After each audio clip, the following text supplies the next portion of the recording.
দেশের সর্বনিম্ন তাপমাত্রা রাজশাহীতে, কনকনে শীতে বিপর্যস্ত জনজীবন। উত্তরের হিমেল হাওয়ার সঙ্গে কনকনে ঠান্ডা ও তীব্র শীতে কাঁপছে রাজশাহী সহ উত্তর পশ্চিমাঞ্চলের বিস্তীর্ণ এলাকা। ঘন থেকে মাঝারি কুয়াশায় ঢেকে গেছে রাজশাহী, চাঁপাইনবাবগঞ্জ, নওগাঁ ও নাটোর জেলা। দিনের বেশিরভাগ সময় সূর্যের দেখা না মেলায় চরম ভোগান্তিতে পড়েছে সাধারণ মানুষ।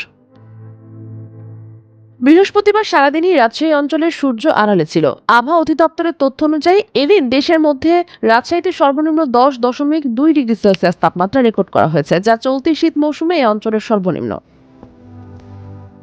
আরও 2-3 দিন তীব্র শীতের পূর্বাভাস। রাজশাহী আবহাওয়া অফিস জানিয়েছে, এই তাপমাত্রা চলতি বছরের সর্বনিম্ন হলেও আগামী কয়েকদিন পরিস্থিতি আরো কঠিন হতে পারে। বিশেষ করে রাতের তাপমাত্রা আরো কিছুটা কমে যাওয়ার আশঙ্কা রয়েছে। রাজশাহী আবহাওয়া অফিসের ভারপ্রাপ্ত কর্মকর্তা শহীদুল ইসলাম বলেন, উত্তরাঞ্চলে শীতের প্রকোপ দিন দিন বাড়ছে। আগামী 2 থেকে 3 দিন রাতের তাপমাত্রা আরো কমতে পারে। সমতল ও নদী অববাহিকা এলাকায় সকালের দিকে ঘন কুয়াশা থাকবে, যা কাটতে 6 ঘন্টার বেশি সময় লাগতে পারে। তিনি আরো জানান, বৃহস্পতিবার সকালে রাজশাহীতে বাতাসে আর্দ্রতার পরিমাণ ছিল 100%, যা কুয়াশা দীর্ঘস্থায়ী হয় অন্যতম কারণ। তবে আপাতত এই অঞ্চলে শৈত্যপ্রবাহের আশঙ্কা নেই বলে জানিয়েছে আবহাওয়া অধিদপ্তর।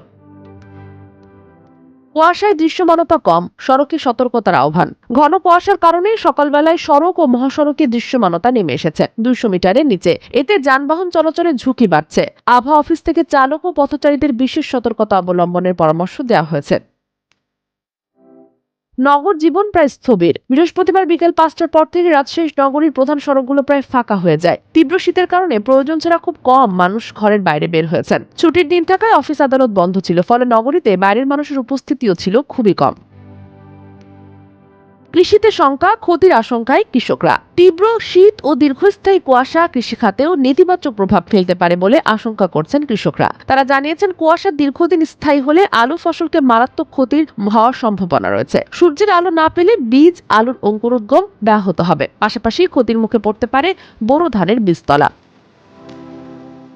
কৃষি কর্মকর্তারা পরিস্থিতি পর্যবেক্ষণ করছেন এবং প্রয়োজনে কৃষকদের পরামর্শ দেওয়ার প্রস্তুতি নিচ্ছেন বলে জানা গেছে।